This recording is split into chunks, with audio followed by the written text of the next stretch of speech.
Welcome to CRE Unplugged. I'm your co-host, Ryan Elazari, and with me is the Jane of all trades, Nadine Ezzie. How are you, Nadine? You're always so good at these openers, Ryan. I am great. How are you? I'm doing well. The weather's getting warmer. Ugh. You know, I do really well when it's warmer climate. Same. I'm still in Ohio. We got 70s and sun all week. The air is warm. There's that lovely slight breeze. I'm like just a better version of myself right now. That's what we want. So tell us, what's going on with you? Oh, so many things. So let's see. It's NBA playoff season, which is my favorite season of the year sports-wise. And it doesn't hurt that my favorite Cleveland Cavs are in the playoffs.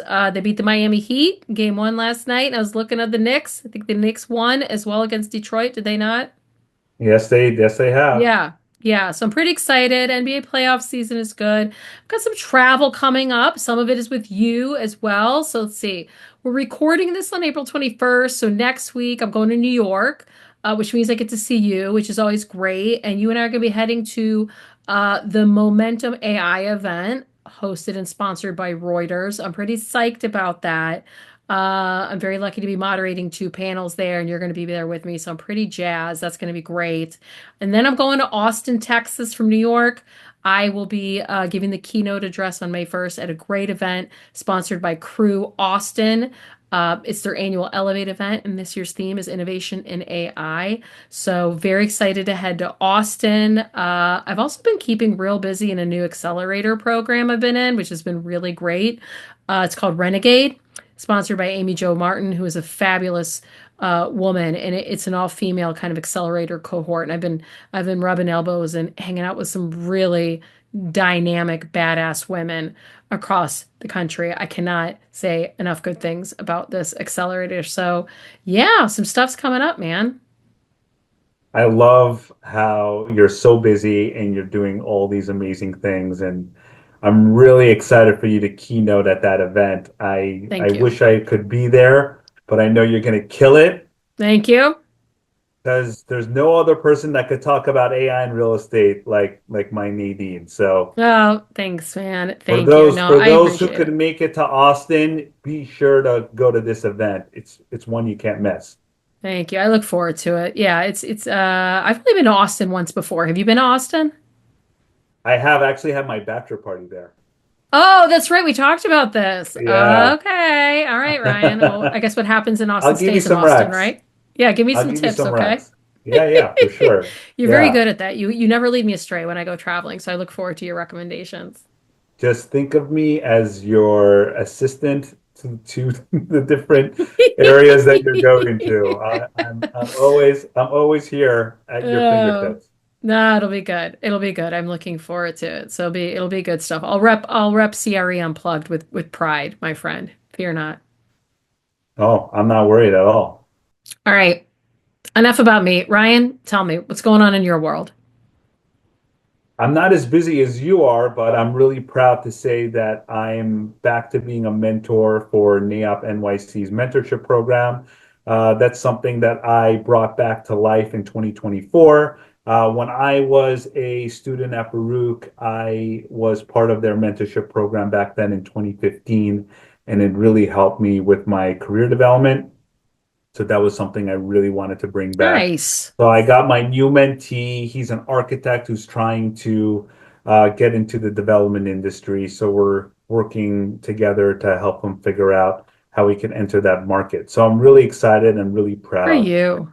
Yeah, thank you. Good for Thank you so you, Ryan. I much. mean, I know this is something we talk about a lot on the podcast, the power of mentorship.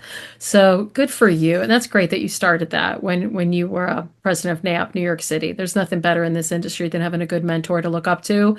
And to Ryan's mentee, you are in amazing hands, truly. Please take advantage of the time you have with this great man, truly. Thank you, Nadine. That means a No, lot coming from you. seriously, that's great. That's awesome that you're doing that.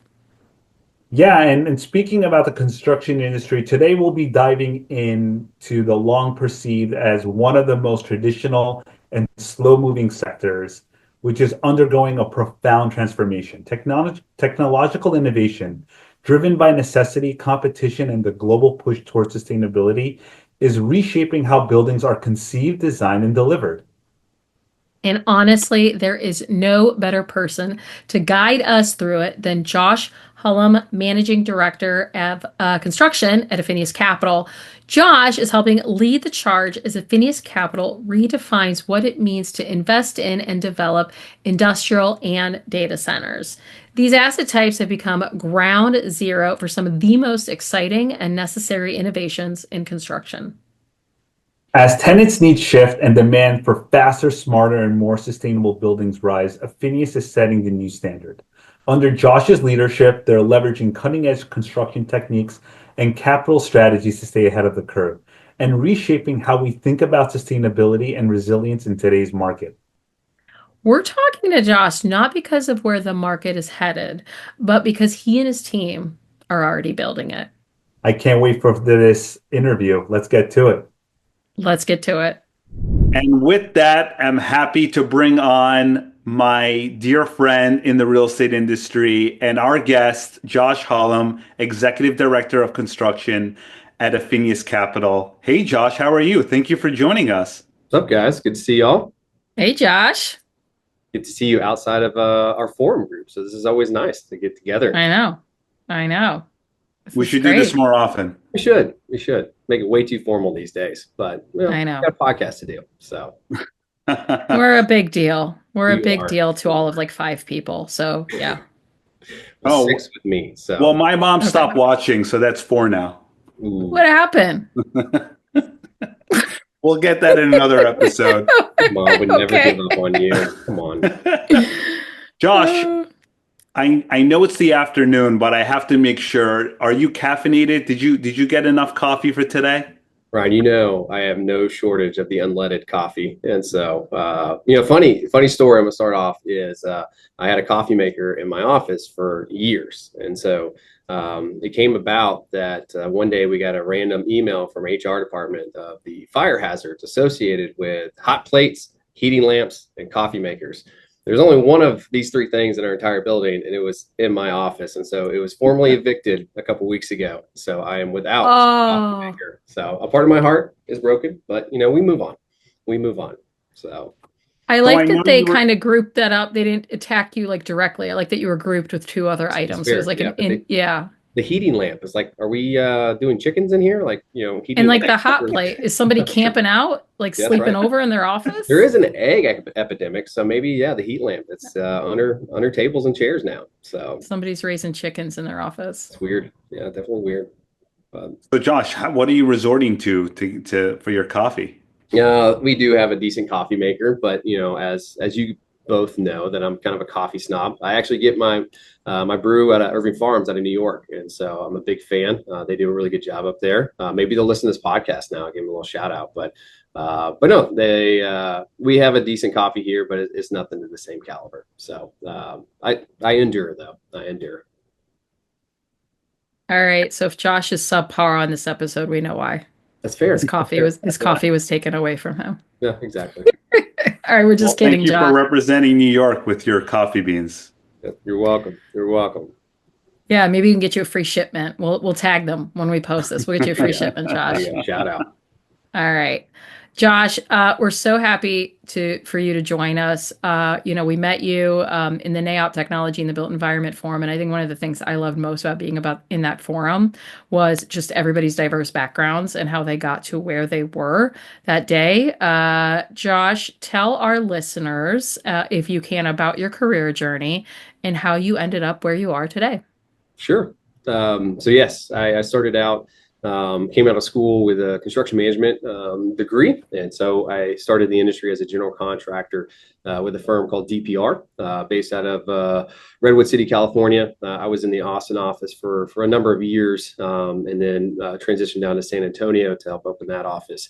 And so with that, had a lot of time building hospitals and data centers and office buildings when that was a thing. And so I crossed paths with the firm I work for now, Affinius Capital, and joined the dark side, as some would say, on the ownership side of the business. And so I help oversee a lot of our development execution, everything along anything with construction execution, construction management, and primarily over industrial, data center, life science, and office. And so it's been a rewarding journey. I think it was very critical to understand the intricacies of construction early on and get deep into it. And then when you run it more of a platform level on the ownership side to ensure that everything you do has a value add, right? And so that where the pitfalls are and help mitigate that. And a lot of it starts with good partnership from the subcontractors, general contractors, your designers,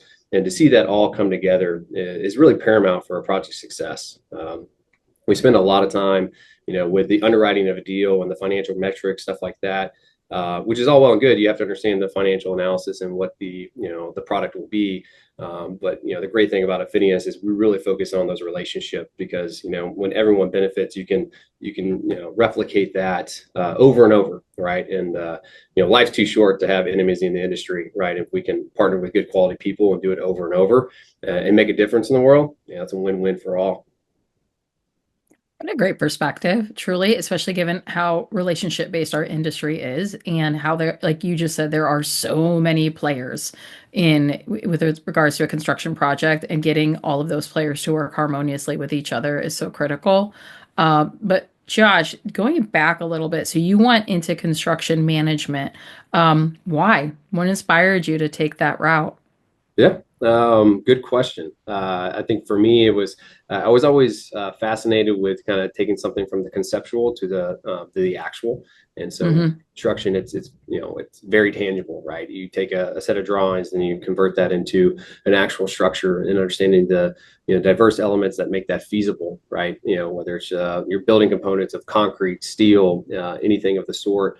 And then everything that goes into that, and then how each one of those is specialized in its own unique trade, and then the differences between an engineer and a trade foreman who's actually, they're working on the same product but in different capacities. And so it's always just really fascinated me, how it takes so many to make something come to fruition. And so diving into that as a contractor was always it was a great opportunity. I'm very thankful for it, but to now be on this side of the fence and helping driving some of those, innovations and changes in our industry, and have that opportunity is quite tremendous. Love it. Speaking of innovation, you mentioned how you have a background in developing data centers. We all know about the massive surge of data centers, but it's not as easy as just building more, right? Can you kind of talk to our listeners and explain some of the challenges and roadblocks that you have in doing deals involving data centers? Yeah, no, for sure. Data centers has evolved quite a bit in just the last 5 to 6 years, candidly. One of my first projects out of school was a small data center, and I think it was about 4 megawatts. And I thought, this is huge. This is a big deal. And now we see consistently 72 to 80 megawatt data centers on critical load capacity. And so it's tremendous growth, that's happened over just the 5 to 6 years. But with that has introduced a number of challenges. The most obvious is power, right? And so it's funny, people ask if securing power and how that's historically evolved. Candidly, it started, not too long ago with a will serve letter, right? And so a will serve letter, to its, most practical state, is, hey, I give you a letter that I will serve you power once you call upon it. There's been a lot of construction that has occurred because of just a will serve letter. But that, with the grid being stressed more and more, just greater demand out of that grid, there's been an evolution of that process. And so, what you have now with a lot of your more developed utility companies is a process of, a feasibility study. It's like, hey, where's the power going to come from? That kind of stuff.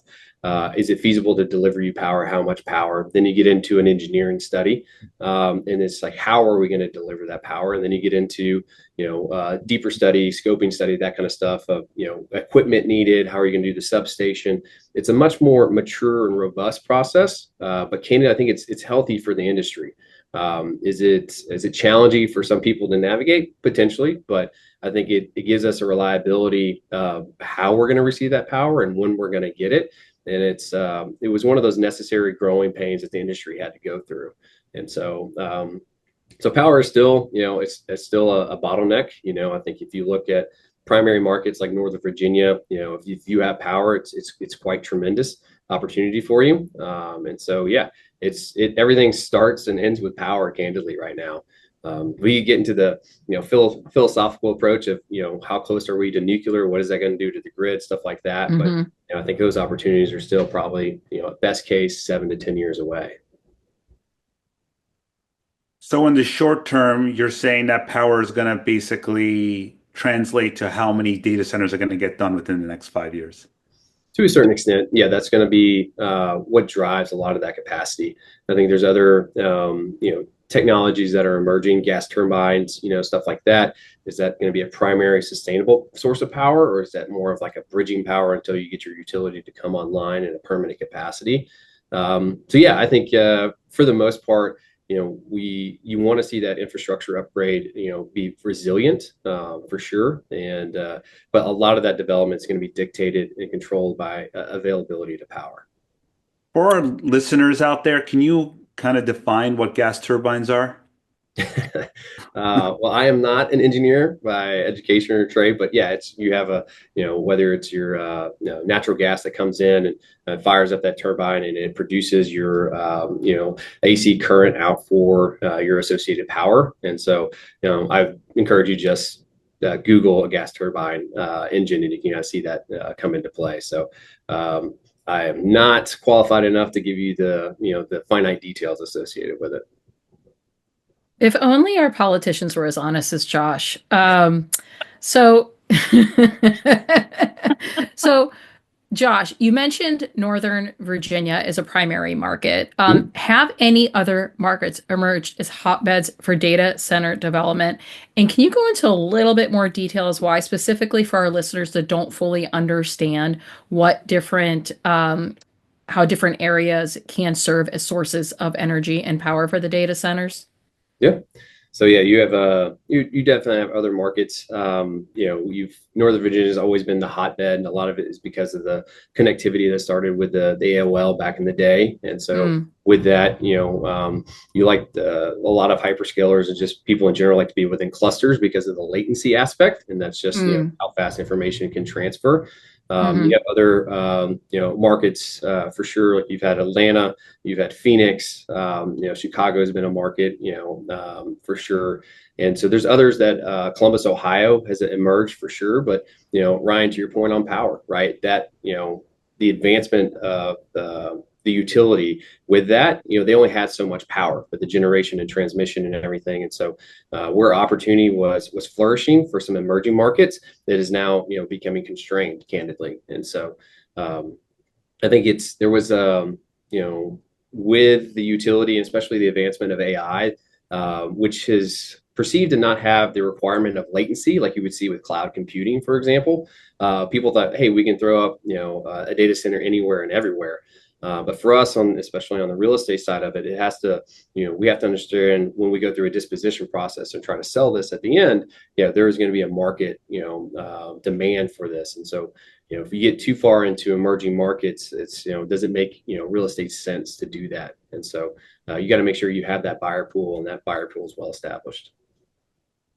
That's such a good point. And I would imagine, especially with how quickly things are moving now, especially in the age of AI, right? That, with those emerging markets and determining whether you have a buyer pool or not, has that become a little bit more challenging? Nah, if you stick to your discipline practices, right? If like, hey, we're not going to get too far out of our comfort zone, we're going to trust our underwriting and understand the analytics of where we think the industry is going. I think there's some people that unfortunately are probably going to get burned. Not that real estate hasn't been known for people getting burned of where they think the puck is going. And I think for us, it's really being disciplined of what have we historically always done when it came to make sound real estate investments, and sticking to those even through what some people think is a can't miss industry. It's like, oh, well, you got to be part of data center. It's you have to, and people take undue risk, and that's not sound investment. And for us, it's sticking to those disciplined practices to ensure that we're going to have the financial outcome that we deem necessary. So, Josh, beyond data centers, right, industrial and logistics still remain hot sectors in our industries. What, in your opinion, is keeping demand going strong in these spaces? And where do you see the biggest opportunities right now? Yeah, no, I think it's we're a consumer-based economy, right? We like to Hmm. buy things, and a part of that is the distribution network that we all are experiencing, right? And so I don't think there's going to be a world anytime soon where Amazon and their distribution network is going to go down or go away. And so I think that's just kind of the American economy in general. It is an Hmm. interesting dynamic as the play in tariffs, which I'm surprised you guys haven't, reeled me about tariffs yet. I'm sure I just opened that door for you now. Is so what is that doing to the industrial market, right? And so I think there's a fear like, oh, is it going to undermine everything industrial? And it's not, right? Because again, with a consumer-based economy, like people are still going to want their product. Maybe a little bit less of it comes from China, but it's alternative sources. Where is it going to come from? And that distribution network is still going to be critical to deliver those goods. If anything, I might think that it would serve to even bolster our domestic industrial and logistics sectors. I'm no tariff expert. I am not by any means going to sit here and even pretend to be up to date as to everything that is going on, given the speed at which everything has been Absolutely. going. But in theory, right, it could be argued, and I think that's Trump's case, right, is that it'll bolster domestic manufacturing and whatnot, but are we prepared to catch up in terms at a rate in which will keep consumer demand relatively on par with what it's been, or is it too early to say? Yeah, I think it's probably too early to say. There's always a Yeah, transition pains that you have to go through and everything. But to your exact point, I think that's the goal of the administration is to bring it back home and keep it closer to us and everything that coincides with that. And so yeah, I think we'll see how it plays out. But to your very point, I think it's only going to foster a greater industrial environment going forward. right. All right, so I've hit my daily quota of talking about Trump. So let's pivot. Is there a specific deal or project, Josh, at Affinius that you're most proud of? And if so, what made it special for you? Sure. No, that's a good question. I think one thing that we've seen coming out is what ESG, anti-ESG, or whatever your movement is. For us, our philosophy is responsible investment, right? And so Hmm. for us, it's always been how can we do something better, right, and be more responsible and diligent in what that practice is. And so for us. We are doing a development right now. It's a two-phase development, industrial park development in Southern California. It's approximately 4.3 million square feet across 9 buildings. And the journey started candidly about 5 years ago, 6 years ago, when we were trying to find a way to reduce our embodied carbon on our assets and find out how could we have the best, biggest bang for our buck.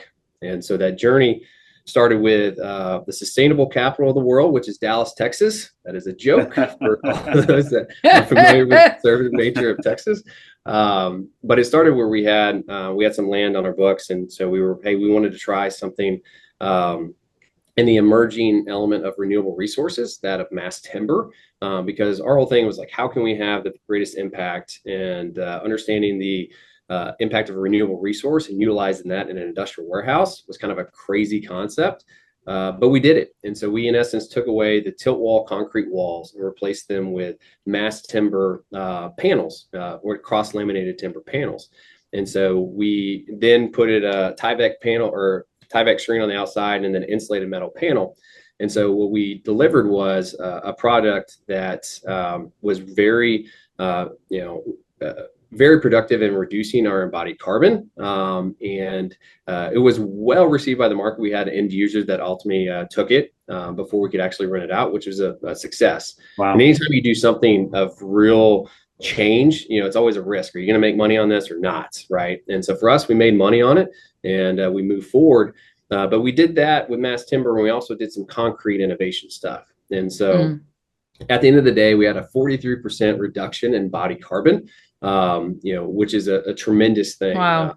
But the biggest lesson learned I had out of that is, if you want to make, something successful, you have to be able to do it at scale. I think mass timber is a tremendous, product, and you can do it, but it's still developing and emerging, and we can't utilize it in scale right now, right? And so the other element is the biogenic carbon enhancement. I know that's a lot, but in essence, it's how much carbon did the tree absorb that you used for your CLT panels, and there wasn't consensus from the sustainability community that you can accurately account for that, right? And the reason is because does your carbon assessment start at cradle or the start to gate, in essence you complete your project, or is it from cradle to grave, which is like all the way back through the 50-year life cycle when it goes back into a landfill, in essence? And so for us, it was, hey, if you can't do it at scale and there's not consensus on the value add of it, why do it? And so we took concrete and kept advancing that and wanted to know more about it, right? Because candidly, we haven't really mixed up concrete mix design since the dark ages. And so we saw that there's so much potential. And so after a couple years of advancing that further and further, what we discovered is if we incorporate our partners, I started this off with partnership, is we had a group out of Southern California, Guy Yoakum, who's a concrete placer and finisher, paired with McDonald Property Group, our development partner out there. Like, hey, we have an idea that we think you're interested in, given your goals when it comes to responsible investment. And so what we're doing is incorporating a sustainable concrete mix design with this innovative tilt wall panel system called TIPS, Total Incorporated Panel System. And what we're able to do is do all that development for the entire park, and we're looking to reduce our embodied carbon by 40%, and all that is with a $0 premium. And so the project I referenced in Dallas came at about an 8% premium. And so the hesitation for some people is like, hey, I like that sustainability stuff for responsible investing, I just don't want to pay a premium for it. So it's been the stigma of a green premium of like, hey, I want to have my cake and eat it too. And so we're finally getting to that point with what we're seeing in California is 40% embodied carbon reduction for a $0 premium. And it's getting a lot of attention. Fortunately, Prologis, Ares, Hillwood, they've all been out there to see it. Some people give me a hard time of like, why are you letting people know about this? And our philosophy is, we, rather than trying to capture this bit of fairy dust that we can have a proprietary rights to for 6 to 12 months, how about we share with people and be held accountable to advancing the industry, right? We always talk about do the right thing, be responsible with your intent. And there's no better way than to do that. If others can do the same thing, that elevates the accountability of our industry, right? We're not going to pour any less concrete, candidly, but if we can do it in a more responsible manner, how tremendous and impactful is that? Amen. I feel like I just went to church. I kind of blacked out for a minute. Did that come across clear? I don't know. I think you're good. Good. Josh, I'm so glad you brought up mass timber, because I actually went to a panel last week and they were talking about how they want to start using mass timber for low to mid-rise apartment buildings in New York City, which I don't think anyone would be talking about this like 20 years ago, right? Yeah. And like what's even crazier about mass timber is that it's been around for decades, right? Yeah. And now people are starting to realize the benefits of it. So when you're explaining to us that mass timber is something that your tenants are jumping the gun to lease out, what is it that's garnering that sort of interest? Yeah, the interest is not universal across all tenants, right? So I think there's a couple of leading factors. One is sustainability benefits, right? And so it helps reduce that embodied carbon. But the other element I think really resonates with people is the wellness factor, right? It's wellness was it was an emerging certification before COVID, right? COVID just gutted it because people didn't go to offices forever. But that wellness certification of what is the human experience within a particular environment, and that just gets back to the origins of human nature and being attracted to nature itself. So when you bring nature inside, people just gravitate towards it. It's a natural beauty that I think people really enjoy. And I think, as it becomes more and more utilized, I think you also see contractors and companies coming out that specialize in that. Case in point, we had our engineer of record was in a design assist capacity with somebody that specialized in mass timber. And so you have more and more people coming out. And so economies of scale, more people that do it should help it more before financially feasible. My whole thing is I always just encourage people, understand your sourcing of your timber, right? Just don't assume that you can get it from anyone and it's going to be sustainably harvested. We sourced ours with a group out of Castlegar, British Columbia. Kolesnikov, shout out to those guys, tremendous partners that we had a success with. As you can tell, I'm big about partnership and giving people credit where they deserve. But it was understanding their harvesting story that really was enlightening to us and made it where as a value add proposition to move forward.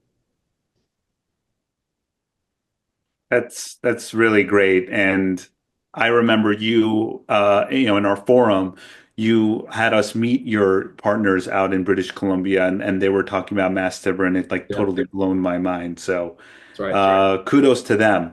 Going back to our Technology in the Built World Forum, we talk a lot about how technology is slow to adopt, but I want to know how Affinius Capital, they're thinking about tech overall, and what are you guys focusing on now? Yeah, no, I think we've been utilizing artificial intelligence, doing assessment of potential developments, existing assets, acquisitions for a number of years. And so it's always just trying to utilize it for a practical purpose. And, just because you can't rely on what you've historically done, to, achieve success that you want to, get to. And so, I think that's been a huge driver for us. Is leveraging that in an advantageous manner, in a responsible manner. And so, I think seeing where that has led a lot of results for us is tremendous. And I'm optimistic of where it goes from here for sure. Very cool. Very, very cool. Josh, this probably comes as no surprise, right? But it is a lot of hype sometimes in our industry, a lot of other industries as well. We're not special in that regard, but I would love to know your opinion. What's a trend today in our industry that you think is overhyped? And what's one that needs a little bit more attention and love, you think? I think what I alluded to as far as the green premium, right? I think that's a stigma out there, and people they want to politicize one way or the other, and candidly, I think it comes back into just being responsible, and what we had to do was to really step back in that scenario and say, what is the full opportunity here? Because I think if people are like, all right, I want my sustainability or whatever it is, what do I have to pay for it?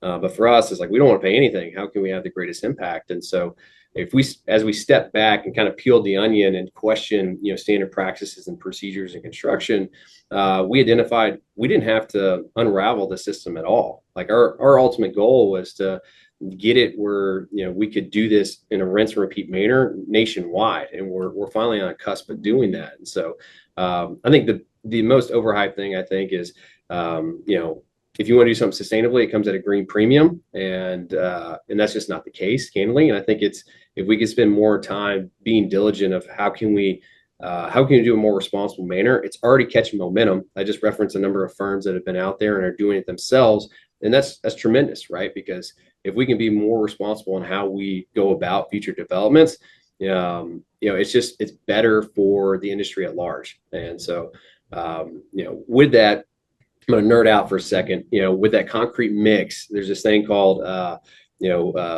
supplemental cementitious material. It's SCMs. So in essence, you're taking byproducts of slag or fly ash and you put it into this concrete mix design. Well, it slows down the curing process, and that's always been people are, I can't sacrifice time.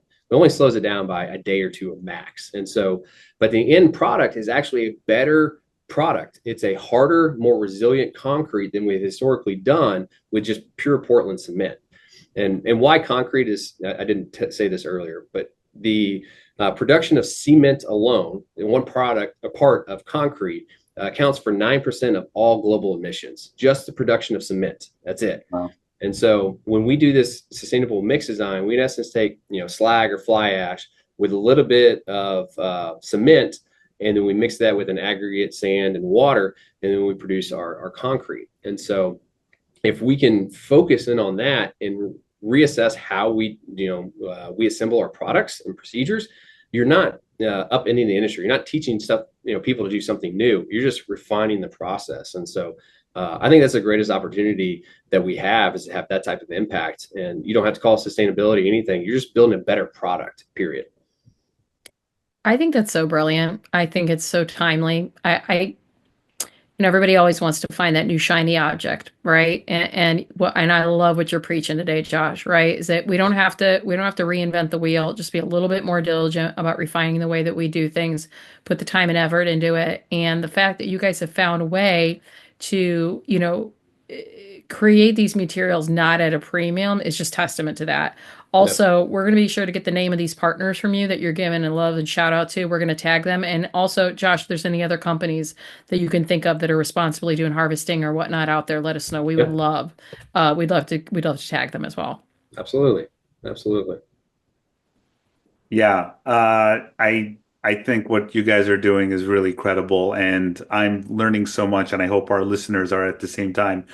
How do you stay motivated when a project or the market presents a lot of challenges?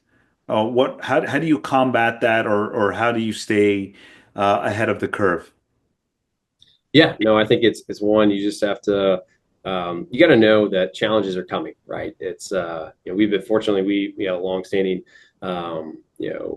development opportunity. And that's also the way we diversify our portfolios, right? Is one maybe is, slowing down a little bit. And another one is growing, case in point, industrial is not as robust as it was in 2021, 2022, for example. It's still healthy and growing, sustainable, but it's not as busy as it was. Well, data centers are tremendous growth, right? And so having that diversity within your platform it helps a lot, candidly. But yeah, getting through times, it's funny you mentioned that, as we go through kind of a slower cycle right now, you have an entire, generation that hasn't experienced a recession, candidly, right? If you want to call what happened in 2020 a recession, that was about 3.5 minutes. Like that was one thing, but there wasn't the GFC. They didn't have the .com, and so they're like, well, what's going on? And it just gives a time to reassess what you're doing, right? And is it refine the process, get better, and then also how are you, rather than just cranking out deals over and over, get deeper into the real estate and make yourself better, make your a better steward of what you're doing, expand your contacts and refine the business. And that's his internal drive, right? We try to coach up and empower each one of our employees here, is just to always get better, always stay hungry.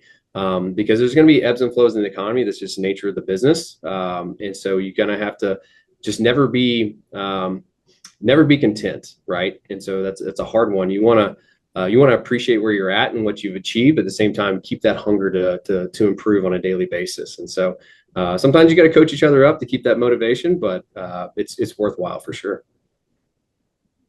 A lesson in gratitude apply towards our industry. I love that. Yeah, that might be it. And I always kind of boil it down like that. So, Josh, I think you've touched upon this a little bit throughout the episode, but I'm going to ask it anyway. What's your vision of the perfect building? And when I say the perfect building, and please feel free to tell us what you think, right? But something that balances design, functionality, and innovation. I know you've already touched upon bringing the indoors or the outdoors inside with regards to nature and whatnot, but your perfect building, what's it look like to you? No, I think it's just that, right? Where it utilizes function and purpose, but also helps the human environment, right? As far as like how we're receptive to it, how do we flourish? And I liked where the wellness factor was going with people, of like what helps them thrive, even down to the minute side of like, how much sugar do you offer your employees in regards to sodas and candies and stuff like that. And because health is a big factor of that. And so I think, my perfect building would be something that is well thought through and methodical on obviously this responsible investment side, sustainability side, but is developed for the long term, right? And so it can go through cycles of life. We think through, we'll throw up an industrial warehouse and like, all right, well, it's good for 50 years. And it's like, okay, can it be retrofitted and utilized in different manners if, demand ebbs and flows, and does it have versatility?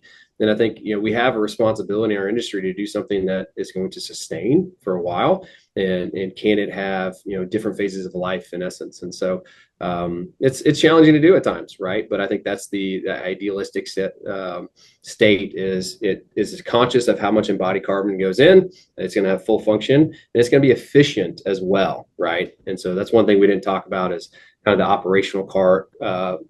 operational side of the building with operational carbon, but you want to make it efficient as possible, right? And so it can be more resilient in general as an asset. So that's for me. I am excited where data center is going. I think again, on a theoretical state, you're hearing a little bit more about quantum computing that's coming out, and I think there's if you take that with the traditional binary state of the AI computing, and if you can merge those into the predictive analytics of AI, helping with the broad spectrum of that a quantum computing output puts out, and see what that computing capacity could be, I think it's quite tremendous. And so I'm excited to see what comes out of that.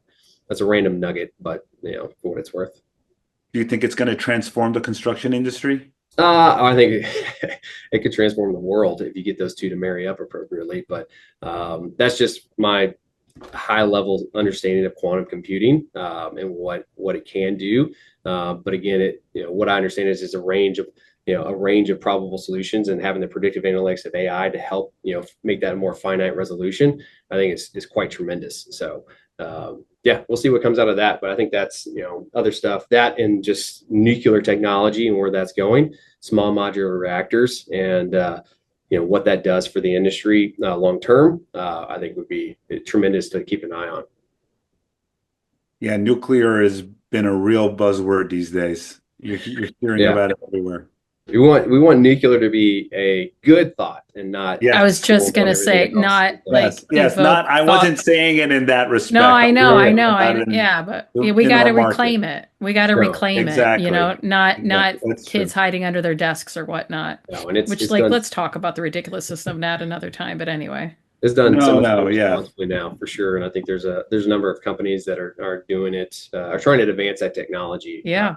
Every step of the way, and candidly, there's a difference even between fission and fusion, right? And we're a little longer away from fusion technology, but with that, in essence, the byproduct is a stabilized hydrogen or sodium in essence, and depending on which method you go about with, and so it's just how you harness that energy, and that's where my knowledge really stops. And so don't ask me any further questions on that one. Wasn't planning on it because you already lost. No, I think it's tremendous opportunity out there, and it's well beyond just data centers and real estate in general, and what it can do for the world. But again, it's doing it responsibly, and let's not have any of these terrible experiences again. And you're going to hear SMR used in lieu of nuclear, candidly, going forward, just to help change that dynamic. I think it's intentional verbiage, but yeah, I think the opportunity there is quite tremendous, without a doubt. Wait, what does SMR stand for? Small modular reactor. Small modular reactor. Okay. Yeah. Sounds cool, doesn't it? It does. Sounds really cool. Nadine, we'll Google it later. Yeah, I know. You can keep like a whole list of terms that Josh. There's so many things I gotta Google after this. Chemistry was my worst class. Like, it's too easy in real estate to be the acronym guy, and so thank you for calling me out. No, you're welcome. That's why we do on this podcast. It's too many acronyms. So small modular reactor. All right, cool. Yeah. Whenever someone brings up fusion, I always think about cold fusion in the movie The Saint with the late Val Kilmer. Oh yeah. I don't know if you ever it's anyway. I digress. What Val Kilmer? Way to bring that one in. I know. I was a big fan of that movie. So yeah. Top Gun. It's always got a special place in my heart, though. So. Yeah. If he just wasn't Batman, he would have had more of an illustrious career. But that's fair. What would be one piece of advice that you would give to someone who's starting out in commercial real estate? I think it's be a sponge, and I know that's kind of a coin term, I guess, more than anything, but I think it's paired with embrace the grind and soak up everything you can. And I never had guidance early in my career. As when everybody else, you want to be an overachiever, you want to aspire, you want to grow quickly. I wish somebody would have sat me down like, hey, you're going to grind, and this is going to be beneficial for you, right? And no one kind of gave me that perspective of like, it's okay. Sometimes it feels monotonous, and you're just like, what is the value of this? But that's why I go out of my way to talk to young, folks within our industry now of like, hey, it's okay. Embrace the grind, like go through the reps, get it done, because that puts you in a state where you can do it more naturally in a conversation like this of like, hey, you want to strike a deal? Well, you can't run back to your model. You need to know what those calculations are in your head, what dials to turn to make it happen. Because that's how real estate works still to this day, is relationship based. And so you got to have that experience early on in your career to know that puts you in a state to do that later on. And so, and the other thing is I'm a huge fan of learning from other people's mistakes. I've made plenty on my own, don't get me wrong, but like embrace like hearing the war stories, or candidly, I encourage everybody on my team is like, go talk to somebody, like what's their story? What have they been up to? Like, what are some, influential parts of their career, that kind of stuff, and just soak it up, because that also opens up your network. And so I think human nature is like, sometimes you're reserved, like, well, I don't want to go, kind of cold call somebody, or like, this could be awkward. People love talking about themselves. Let's be honest. And you can open that up, and, real estate is huge network opportunity. And so I think those are the three big ones: is embrace the grind, soak up everything up, and open up your network as much as you can. And I think, people that are most successful in our industry embraced all three of those. Great advice. Very good advice, Josh. Yeah, I'm gonna have to think about that, but no, I agree. And I don't think it's unique. I think a lot of us didn't have that guidance as well when we were starting out, and we just figured it out, I think, due to our own passion, right? I don't know about you guys, but early on I was like, I really like this industry. I don't know much about it. I just know I want to stay in it and learn as much as possible, right? And like you said, that sponge mentality. But to your point, the relational aspect of it. And we hear that time and time again on this podcast. People saying, just reach out, ask people questions. And you're right. It's just human psychology. People love talking about themselves. And so, working that muscle early on and just reaching out saying, hey, can I learn from you and pick your brain? But aside from small modular reactors, did I say that right? Is that what that was? Okay. Well done. Wow. Thank you. All right.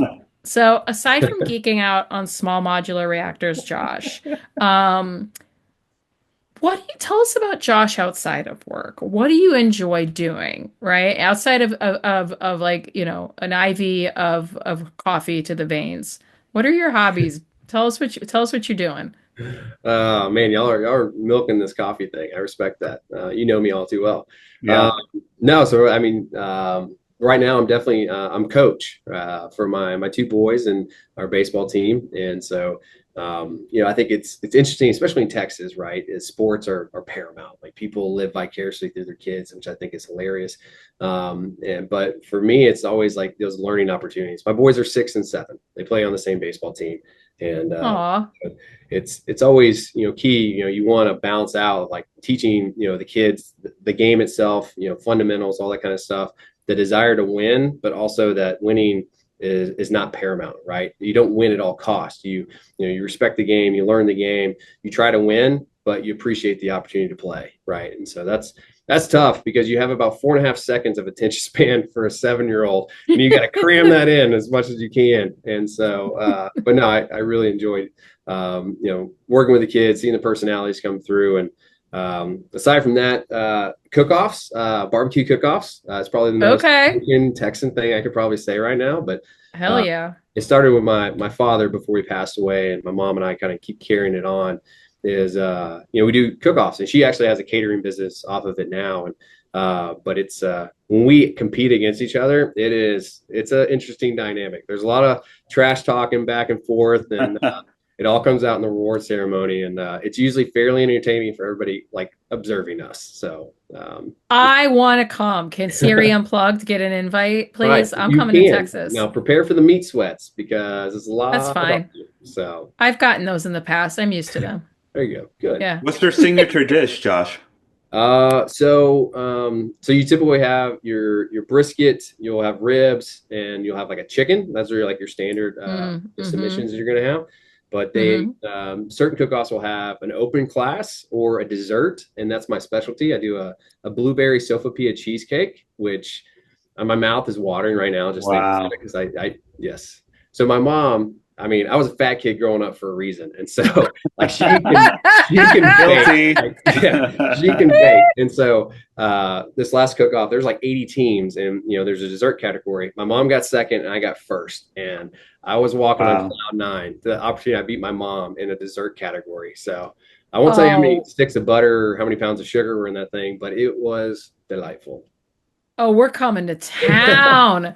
Do we have sides? Are we talking sides too? Oh yeah. Oh yeah. She does, potato salad from scratch. She does like a coleslaw from scratch. She does it everything. It's Easter weekend too, so we got a big family thing going on this weekend. So, but yeah, no, it's funny because we have that on my side. Well, my father-in-law, he's Cajun, and so tomorrow we actually have a crawfish boil, and so that's I've learned the art of the crawfish boil through him.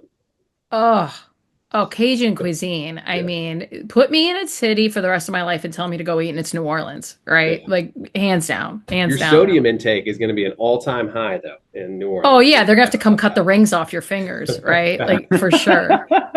Yes, without a doubt. Without a doubt. Oh, I love it, Josh. My mouth is salivating and I'm hungry now, so that's great. Yeah, thank you. I'm already booking a flight to see Josh tomorrow. I know. That's what I know. San Antonio. We're coming to town.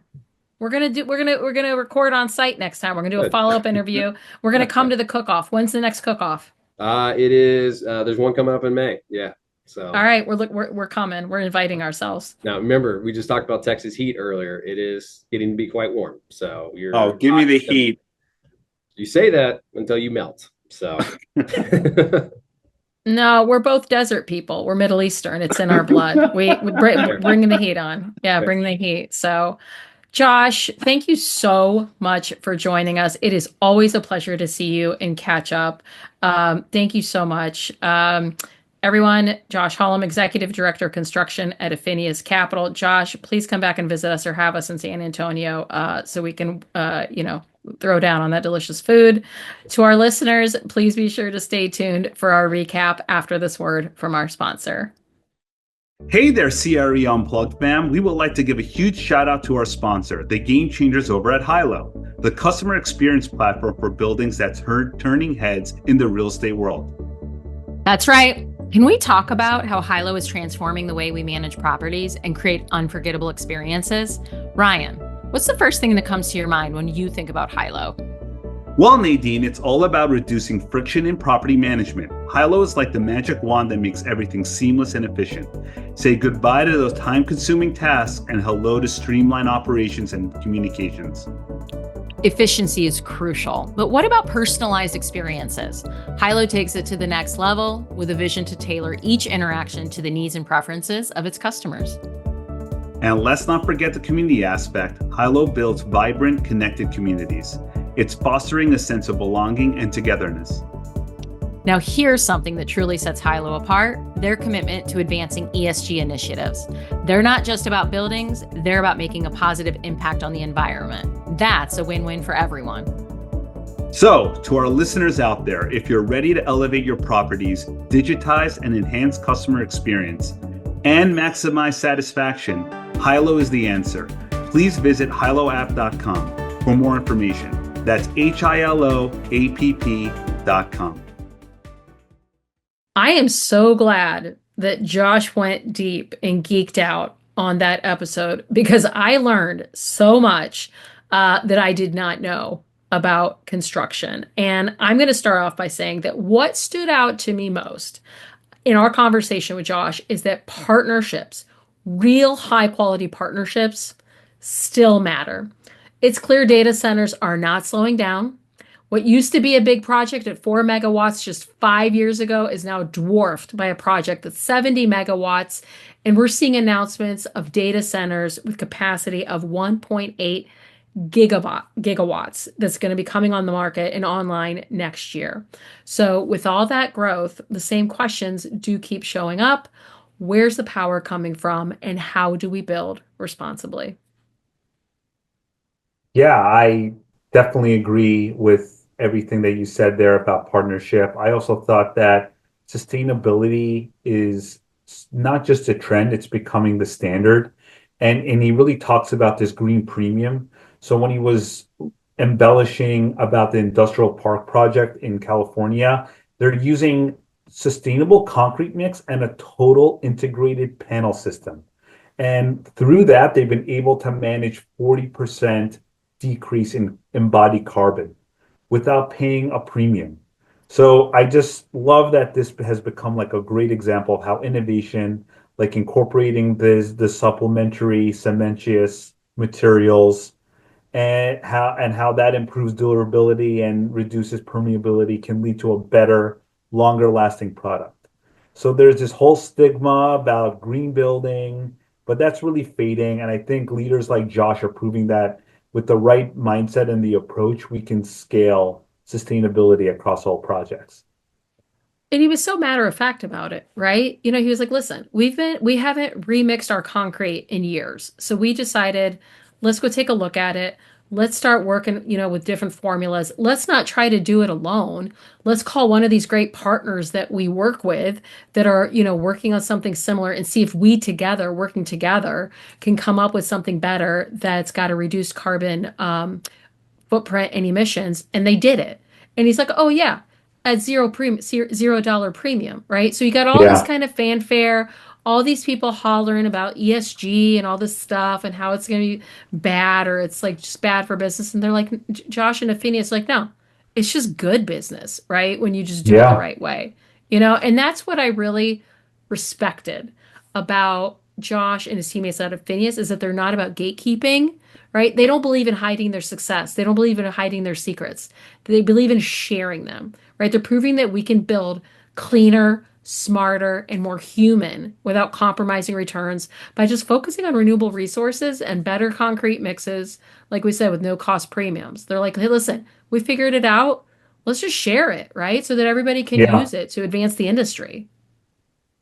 Yeah, I just love how selfless they are, and they really understand that it's important that all of these big players kind of group together and start lowering the carbon emissions that are out there with the different technologies that they're implementing. And to your point about him and his team, what I really loved is how he shared some great wisdom about leadership and culture, talking about like being hungry, never settling, and just pushing each other to grow and aiming higher, and how Josh like coaches his team to kind of think about that. And it's not about just building better teams. It really lays the foundation for growth. And when you pair that with how like forward looking they are on tech and innovation, because Josh's like belief is that predictive analytics and AI are going to change the world, right? So he's really seeing how real estate's going to evolve. So it's about responsibility, opportunity, and embracing those tools and values that will shape the future of the built environment. Honestly, Affinius Capital and Josh, I really do think have a model blueprint for how construction should be approached in our industry. They're really just they're operating at full cylinder. They're talking about all the right things, responsible investing, sticking to your investment discipline, sticking to your investment strategy, and just keeping your eyes out of figuring out ways to do things better. So I learned so much in this episode, and I'm so grateful to Josh for his time and for his wisdom. Well, that's all the time we have today. Thank you so much to Josh Hullum, Executive Director of Construction at Affinius Capital. Please rate, subscribe, and review wherever you get your podcasts. If you have any questions or any topics that you would like for us to cover on air, you can send them to us at info@creunplugged.com or reach us at our website, www.creunplugged.com. See you next time, and until then, keep your conversations real and unplugged.